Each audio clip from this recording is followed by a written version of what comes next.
Katika mwambao wa pwani maridadi ya Kenya, mradi mkubwa wa miundombinu unaendelea kuchukua sura.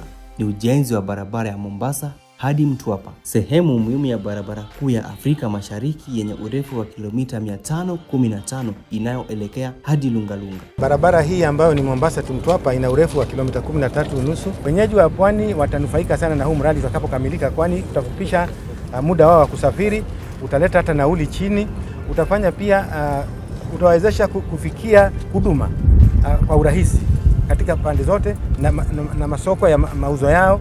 Pia itafungua nafasi ya watalii sana kuja, kwani itakuwa ni rahisi kuja na kutembea ufuo huu wa bahari wa pwani na kufurahia mandhari na mambo mengine yaliyo mengi. Hii si barabara ya kawaida, bali ni njia ya kufungua fursa mpya za kiuchumi na kijamii kwa kanda nzima. Katika ziara ya hivi karibuni ya serikali kukagua maendeleo, hatua muhimu zilibainika. Mbali na kurahisisha usafiri na biashara, mradi huu umekuwa kichocheo cha ajira kwa maelfu ya vijana na wanawake, ukikuza ujuzi wa kuinua uchumi wa ndani. Nimejoin kazi kutoka mwaka jana mwezi wa 6 na amenifaidisha na biashara, kipato ninapata na saidi ya familia.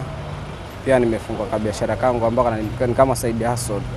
So sijatoka bure, pia kampuni inatusaidia na safety iko sawa, na hali pia za matibabu pia ziko sawa in case of emergencies. Kampuni pia inatulinda.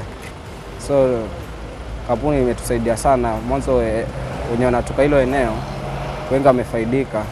Hata wengine pia wanaona wameendelea, na kuna walikuwa bodaboda lakini wenye wanaendelea kazi hapo pia kuna pikipiki zao. So hiyo ni jambo kubwa sana ambalo limetusaidia kupani.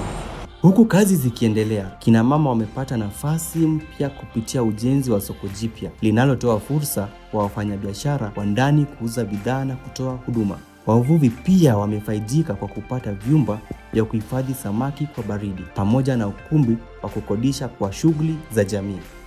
Mimi ni Mwanakaranga, mimi ni memba wa BMU hapa Kidongo. Kusema kweli tunajivunia. Tokea huu mradi ufike hapa, haki umetufanyisha na sisi nasi wamama tuna nguvu ya kuongea.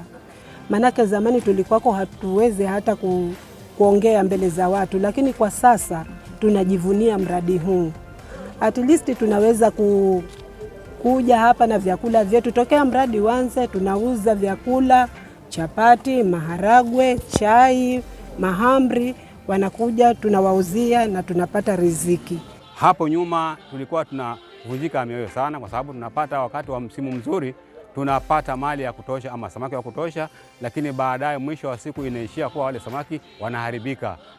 Na kusharibika namna ile, mvuvi huwa anavunjika moyo kwenda kutafuta tena wale samaki kwa sababu hakuna mahali pa kustore. Lakini na imani hii ikiwa tayari na ikiwa tuko na mahali pakubwa kufanya storage, tutakuwa tuna manufaa, tutauza ile bei tunayotaka. Kwa sababu saa hii ama kabla huu mradi ama ile storage kuwa tayari, ukipata ile mali ikishaanza kuharibika, unatupa bei ya kusukuma, sio bei ambayo itakunufaisha. Lakini na imani tulikuwa tumehifadhi vizuri na wako mali bado iko sawa sawa, tutaweza kuuza kwa bei ile ambayo unataka mwenyewe, na hapo ndio manufaa ya mvuvi itatokezea.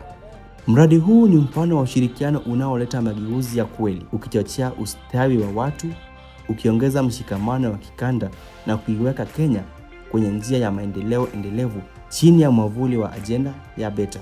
Taarifa hii imeletwa kwako na ofisi ya msemaji wa serikali.